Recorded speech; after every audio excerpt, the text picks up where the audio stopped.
आपको जब सुनाई होगी रोहन ने या जिन्होंने भी कहानी आपको सुनाई होगी इसकी कि आपका ये किरदार है, तो आपने इसके पिछले 3 सीज़न देखे थे या इनके बारे में जानती थी? कैसे कुछ तैयारी करके आई थी सेट पे, या जैसा आपको सुनाया गया वैसे ही करके आई आप सेट पे? सबसे पहले तो इसका हिस्सा बनना ही बहुत एक्साइटिंग बात थी। पंकज जी, श्वेता, जीशान, सब हैं इतने दिग्गज और इतने उम्दा एक्टर्स हैं, तो उनके साथ स्क्रीन स्पेस शेयर करना किसी भी एक्टर के लिए बहुत ही ज़्यादा ऐसे ल्योरिंग होगा कि मज़ा आएगा जैसे सेट पे। किसी और का जीवन जीना अपने आप में बहुत ही एक अलग काम है कि आप जो है वो नहीं रह जा रहे हैं, कुछ और बनने की कोशिश कर रहे हैं। एब्सोल्युटली। मुझे आज भी ऑडिशंस आते हैं तो मैं जाती हूँ। मुझे आज भी लगता है मैंने ऑडिशन देने जाती हैं? एब्सोल्युटली। मैं तो I look forward to it क्योंकि ऐसा लगता है कि एक आधे दिन का वर्कशॉप हो गया मेरा। आपने देखी होगी शोले बचपन में?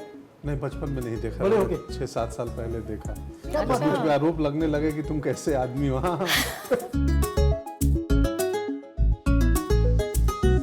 नमस्कार, मैं हूं पंकज शुक्ल और आप देख रहे हैं अपने पसंदीदा अखबार अमर उजाला का डिजिटल चैनल अमरउजाला.com। आज हम आपराधिक न्याय यानी क्रिमिनल जस्टिस पे बात करने के लिए इकट्ठा हुए हैं। हमारे साथ हैं आपके 3 सीज़न के मशहूर वकील माधव मिश्रा जी, पंकज त्रिपाठी, श्वेता बसु प्रसाद पिछले सीज़न से आई हैं और नई एंट्री है सुरीन चावला की इस कहानी में। तो पंकज, आप सबसे सीनियर हैं, आपसे शुरू करते हैं कि जैसे कि मैं सवाल पूछ रहा था कि क्रिमिनल जस्टिस है, कानून की बात हो रही है और देश में कानून बदल चुका है, आपराधिक कानून। तो इंडियन पिनल कोड से भारतीय न्याय संहिता बन गई, भारतीय साक्ष्य अधिनियम बन गया। तो ये जो बदलाव हुआ है 2024 से, तो कहानी उसके बाद की है या उसके पहले की है? ये कहानी उसके पहले की है, पहले लिखी जा चुकी थी, तो पहले की है। और ये चूंकि ये पिछला सीजन और ये सीजन मुझे लगता है शायद ओरिजिनल है, पहले के 2 सीजन रिमेक थे। हाँ, लेकिन ये ओरिजिनल है, ये बिल्कुल नए सिरे से और भारतीय संदर्भ में ही लिखी गई है। वो तो ब्रिटेन में लिखी गई थी पहले। जी जी। तो ये सुरीन, आप बताएं, आपकी नई एंट्री हो रही है, क्या किरदार है अपना बताएं। मेरे किरदार का नाम है अंजू। हाँ। और मेरे एक्स हस्बैंड हैं और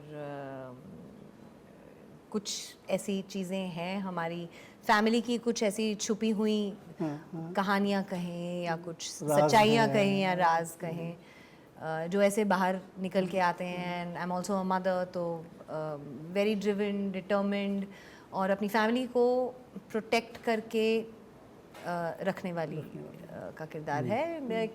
कह सकते हैं कि इमोशनल सेंटर है शो का। मतलब ये वो किरदार है जो मुझे हायर करती हैं। अरे वाह, रोजी रोटी सब आपकी यहाँ से आ रही है। माधव मिश्रा जी, मुझे एक वकील चाहिए। श्वेता बसु प्रसाद से पूछते हैं क्योंकि इनका थोड़ा जर्नलिज्म का बैकग्राउंड भी रहा है, जानकारी इनके पास ज़्यादा होगी थोड़ा इस शो की भी और कानून की भी। आप बताएं, जब कानून के ऊपर आधारित या अपराध के ऊपर आधारित कोई शो देखने बैठता है कोई दर्शक, तो उसको ये होता है कि कुछ तो सस्पेंस होगा, सस्पेंस थ्रिल होगा। वो ज़्यादा ज्ञान में नहीं जाता कि कानून क्या है, उसकी धाराएं क्या हैं। उसको ये कि अच्छी कहानी चले और सस्पेंस आता रहे। तो आपका किरदार एज ए कैटलिस्ट इस बार क्या कर रहा है?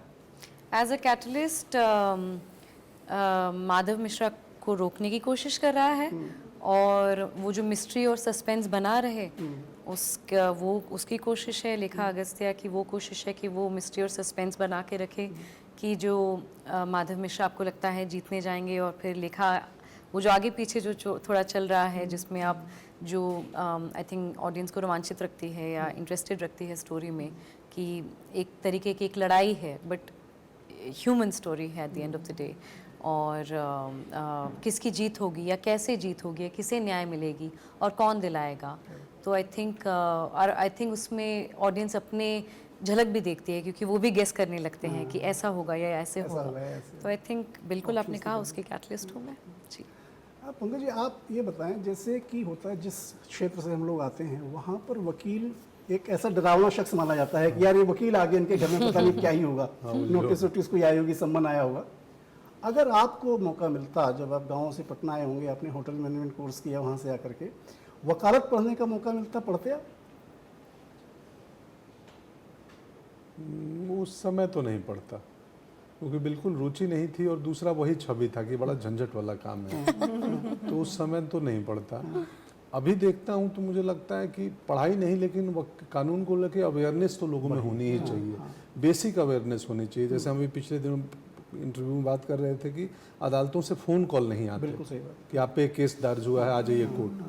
क्योंकि आजकल बहुत फ्रॉड कॉल्स वैसे होते हैं और लोग नहीं जानते हैं। नहीं, बहुत महत्वपूर्ण बात है। साइबर फ्रॉड के जो केसेस हो रहे हैं हम दर्शकों को बताना चाहेंगे, कुछ जो बेसिक चीजें हैं कानून की वो जाननी बहुत जरूरी है। बहुत जरूरी है। हाँ, कोई भी गिरफ्तारी मोबाइल पर नहीं होती है। हाँ, कोई भी जज आपको डिजिटल अरेस्ट नहीं करता नहीं होता है। और कभी कोई कोर्ट से कोई कॉल तो आएगा ही नहीं कि आपकी आएगा ही गिरफ्तारी का नहीं, वारंट है या कुछ है। इवन कोई भी जांच एजेंसियां कॉल नहीं करती हैं हाँ, हाँ।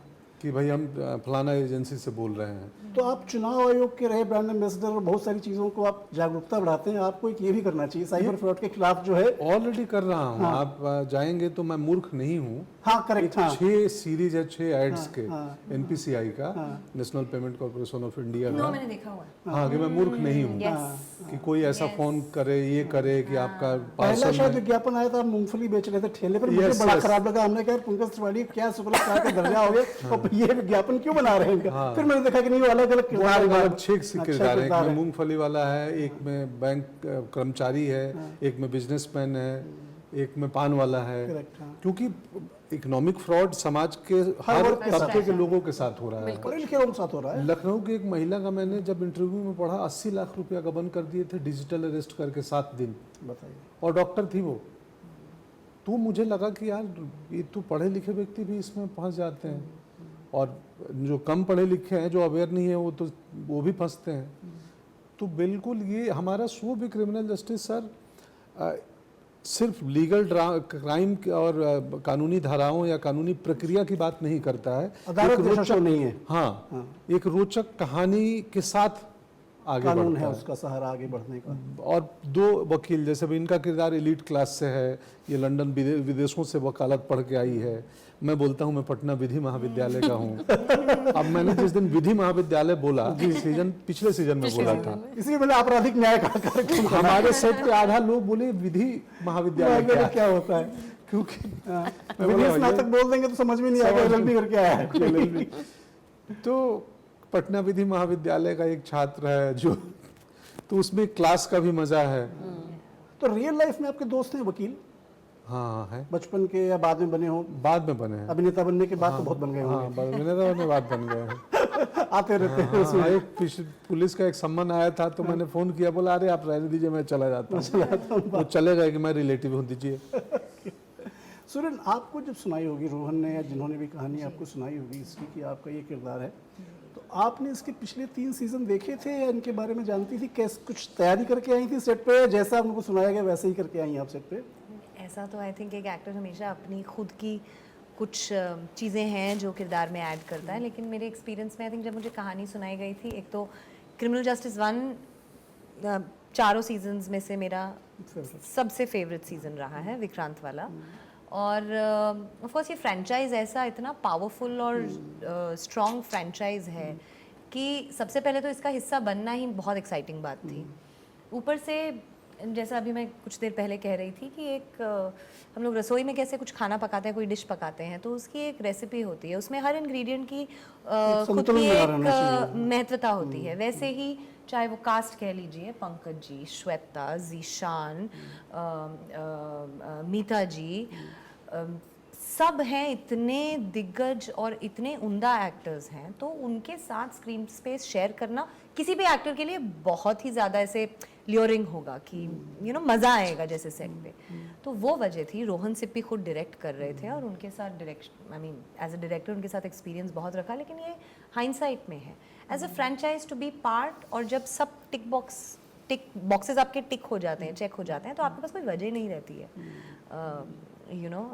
करने के लिए, मना करने के लिए रादर। तो आई थिंक जैसे पंकज जी ने बताया उनके पास फोन आया पुलिस स्टेशन से, आपका कभी कानून से साबिका हुआ? हाँ, मेरा हुआ, बिल्कुल हुआ है। क्या? मेरा कानून से किसी फॉल्स एक्यूजेशन में, अब पब्लिक फिगर है तो लोगों की उंगली उठाना भी एक ही डिसएडवांटेज है हर पब्लिक फिगर को। तो मुझे एक बार समन्स आए थे और वो भी फ्रॉड के केस में। ओह, तो एनीवे एंटिसिपेटरी बेल इतनी लेके खूबसूरती आपकी ऐसी है तो धोखा तो खा सकता है। वो आंखों से धोखा खाया होगा। कोई दिल टूटा हुआ कोई होगा जिसने मुकदमा किया होगा। नहीं, काफी ट्रॉमेटिक और एग्जॉस्टिंग एक्सपीरियंस था। इतना आसान नहीं है ये। हाँ, हम इस वक्त भले हंस के बातें कर रहे हैं, पर उस समय थोड़ी देर उस वक्त ना ऐसा लगता है जैसे कुछ तो बहुत ही बुरा हो गया है। और मुझे एंटिसिपेटरी बेल लेके इंडिया से बाहर जाना पड़ गया था 15-20 दिन के लिए, बिकॉज इतना हैरेसमेंट हो रहा था बिना बात का. Ultimately of course justice prevails and the truth is out, but बहुत एग्जॉस्टिंग एक्सपीरियंस था. इट्स नॉट इजी ये कोर्ट कचहरी, और जबकि मैं कोर्ट नहीं गई थी, बट इवन पुलिस स्टेशन और ये सब में बहुत ही एक ट्रोमेटिक सा एक्सपीरियंस रहता है उस श्वेता से इनके एक्सपीरियंस से पूछते हैं एक्टिंग के. आप बहुत छोटे से एक्टिंग कर रहे हैं, ये सब लोग जो बड़े बड़े हो गए तब एक्टर बनने आए हैं. आपने बचपन से एक्टिंग शुरू कर दी और आपने पहली फिल्म में अपनी नेशनल अवार्ड भी जीता.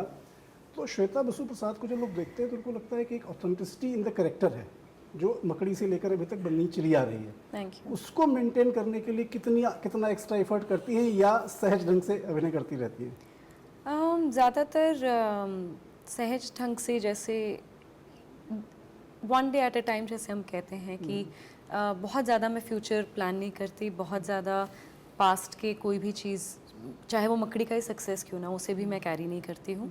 आज क्रिमिनल जस्टिस का प्रमोशन है, उसमें 100% प्रेजेंट हूँ. और एज एन एक्टर कोशिश ये रहती है कि लाइफ में लोगों से थ्रू कॉन्वर्जेशंस, न्यूज़, हिस्ट्री, किताबों से, जहाँ से भी एक्सपीरियंस, ट्रैवलिंग आई थिंक बहुत ज़्यादा एक्सपीरियंस ऐड करता है. तो जितने भी ह्यूमन एक्सपीरियंसेस, अच्छे बुरे, बहुत अच्छे बहुत बुरे, सब लेकर चलना आई थिंक वो, क्योंकि आई थिंक पंकज जी ने कुछ देर पहले बहुत अच्छी एक बात कही कि हम हमारा इमोशनल काम है बहुत ही, और एंड यू नो हमारा सब कुछ फीलिंग बेस्ड है. तो किसी और का जीवन जीना अपने आप में बहुत ही एक अलग काम है. Absolutely. कि आप जो है वो नहीं रह जा रहे हैं, कुछ और बनने की कोशिश कर रहे हैं. एब्सोल्युटली नहीं, और अच्छा काम भी मिल रहा है. आई थिंक इंडस्ट्री का भी बहुत सपोर्ट रहा है, जो आज तक अच्छा काम ऑफर करते हैं. मुझे आज भी ऑडिशंस आते हैं तो मैं जाती हूँ. मुझे आज भी लगता है मैंने ऑडिशन देने जाती हैं अभी? एब्सोल्युटली. मैं तो I look forward to it, क्योंकि ऐसा लगता है कि एक आधे दिन का वर्कशॉप हो गया मेरा. बिना कहानी जाने, बिना कैरेक्टर आर्क जाने, अगर आप 2 पेज में कुछ एक्टिंग करें, मुझे बहुत मजा आता है. बहुत बढ़िया सितार बजाती है. जी. हाँ, क्लासिकल संगीत की बड़ी जानकार और शौकीन है ये. Thank you. मैं तो आपसे सवाल ये पूछने वाला था कि जो डायरेक्टर हैं इसके, रोहन सिप्पी, सीरीज के, उनके पिताजी ने हिंदुस्तान की बहुत बड़ी फिल्म बनाई शोले जी, और उसके 50 साल अभी पूरे होंगे 15 अगस्त को इसी साल. आपने कभी रोहन सिप्पी से बात की उन फिल्मों बहुत बार. मैं बहुत बड़ी मूवी बफ हूँ, और स्पेशली बाहर की फिल्में और हिंदुस्तानी फिल्में बहुत देखती हूँ. मतलब 1936 की अछूत कन्या से लेकर, शोले से लेकर, शान से लेकर, रोहन सर की ब्लफ मास्टर, सारी बातें हुई हैं. मेरी एक स्पेसिफिक कॉन्वर्जेशन जो रोहन जी के साथ हुई थी वो थी सुनेंद्र रॉय के बारे में, जो शर्मिष्ठा रॉय जो आर्ट डायरेक्टर है उनके फादर थे. सुधेंदु रॉय, माफ़ कीजिएगा अगर मैं नाम गलत बोल रही हूँ. उन्होंने शान का आर्ट किया था, और मेरी पसंदीदा बहुत फिल्म, बड़े प्रोडक्शन डिजाइनर जी, मेरी यश चोपड़ा जी की सबसे पसंदीदा फिल्म काला पत्थर है. तो मुझे उसका क्लाइमैक्स सीन और आर्ट बहुत अच्छा लगा था. तो मेरी रोहन जी से उस बारे में बहुत गहरी बात हुई थी. इस सेट पे नहीं, ये मेरा तीसरा प्रोजेक्ट है रोहन सर के साथ. एक और हम प्रोजेक्ट कर रहे थे, उस पर बात हुई थी. तो हाँ, मैं जब मौका मिलता है मुझे बहुत मजा आता है जो ये कहानियां हैं बिहाइंड द सीन्स. और रोहन के पास हैं बहुत किस्से, बहुत सारे. क्योंकि बचपन से वो इस फिल्मी माहौल में पले बड़े हैं, और उस बावजूद उसके वो बिल्कुल नॉन फिल्मी लगते हैं. आप देखोगे, मिलोगे, बात करोगे तो लगेगा नहीं कि इस व्यक्ति के पास. दादा ने इस इंडस्ट्री को सलीम जावेद दिए हैं. हाँ हाँ, पहली नौकरी सलीम जावेद ने जीपी सिप्पी के यहाँ की थी. करेक्ट. सबसे पहली तो वहाँ से सलीम जावेद की शुरुआत होती है. तो इनके तो डीएनए में है पूरा. एब्सोल्युटली. आपने देखी होगी शोले बचपन में? नहीं, बचपन में नहीं देखा. बड़े हो गए? 6-7 साल पहले देखा. जब मुझ पे आरोप लगने लगे कि तुम कैसे आदमी हो. हाँ, मैं 10वीं क्लास तक 93 तक बेलसंड में पढ़े. बेलसंड में पढ़े. तो वहाँ न बिजली, न बत्ती, न टीवी. अखबार वो भी 12 बजे दोपहर में, और रेडियो. कभी कभार नौटंकी आ गई गाँव में. अरे गांव में जो लाइव नौटंकी नाच वाच आ गया वहीं देखा. तो पटना आने के बाद भी हम नाच आप करते भी थे ना? हम करता था. तो मैं टीवी पहली बार एक्चुअल में 2099 में जब दिल्ली आया, तब हमको टीवी देखने का मौका मिला. तो इसलिए मेरा फिल्मों का, पुरानी फिल्मों का कुछ है ही नहीं एक्सपोजर. तो मैं किसी को बोला तो मेरे को तो बैकलॉग पूरा कर रहे हैं हम? नहीं कर रहा हूँ, अभी भी नहीं कर रहा हूँ, क्योंकि आदत ही नहीं बिल्ट हुई ना. उसकी प्रैक्टिस नहीं है. तो अभी मेरे से 2-3 घंटे फिल्म देखी नहीं जाती है. क्या बात कर रहे हैं? हाँ, मतलब आप पिछले 1 साल में मैं आपको काउंट करने लगूंगा तो शायद 3 फिल्में देखा होगा एक साल में. थिएटर में तो एक भी नहीं, वो भी टीवी पे घर में. पहली फिल्म कौन सी होगी आपकी जो देखी होगी आपने थिएटर में? वो थिएटर में जय संतोषी में बाबूजी एक पूजा कराने गए थे एक थिएटर का। जिस दिन आपका सीरीज 29 मई को आ रही है ना, 30 मई को उसके 50 साल पूरे हो जाएंगे। अच्छा। जय संतोषी माँ के। क्या कह क्या बात है। क्या बात है। तो वो थिएटर की पहली फिल्म थी, उद्घाटन था बसंत टॉकीज का। तो बाबूजी मुझे लेके गए, मैं 11-12 साल का था, मेरे गांव से 15 किलोमीटर दूर। तो मैंने पहली फिल्म पर्दे पे वो देखी। चप्पल वप्पल उतार के जाते थे लोग उसमें जय संतोषी माँ देखने के लिए। सुरेन, आपका सिनेमा का जो, अगर हम बात करें, चूंकि नॉस्टैल्जिया की बात कर रही तो आपसे ही बात कर लेते हैं। आपका तो बहुत वर्सेटाइल एक्सपीरियंस रहा है, साउथ का भी, पंजाब का भी, हिंदी का भी। हेट स्टोरी 2 मेरी एक फेवरेट फिल्मों में शामिल है, और अभी डी कपुल्ड हमने देखी थी, वो भी सीरीज आपकी काफ़ी अच्छी थी। आपको जब पुरानी फिल्में देखने का मन होता है तो कौन सी फिल्में देखती हैं, क्या देखती हैं, या किसी हीरो के लेके कोई क्रश रहा है बचपन में? आप मानेंगे नहीं, लेकिन मैं पंकज जी जैसी हूँ, मैंने पुरानी फिल्में एक्चुअली बहुत कम देखी हैं। मेरी जर्नी में भी कमाल की बात है, 99 या 2000 के आसपास मैंने एक्चुअली डिसाइड किया था कि मैं ये करना चाहती हूँ। इट वॉज, आई रिमेंबर, मैं अपनी 9th स्टैंडर्ड में थी।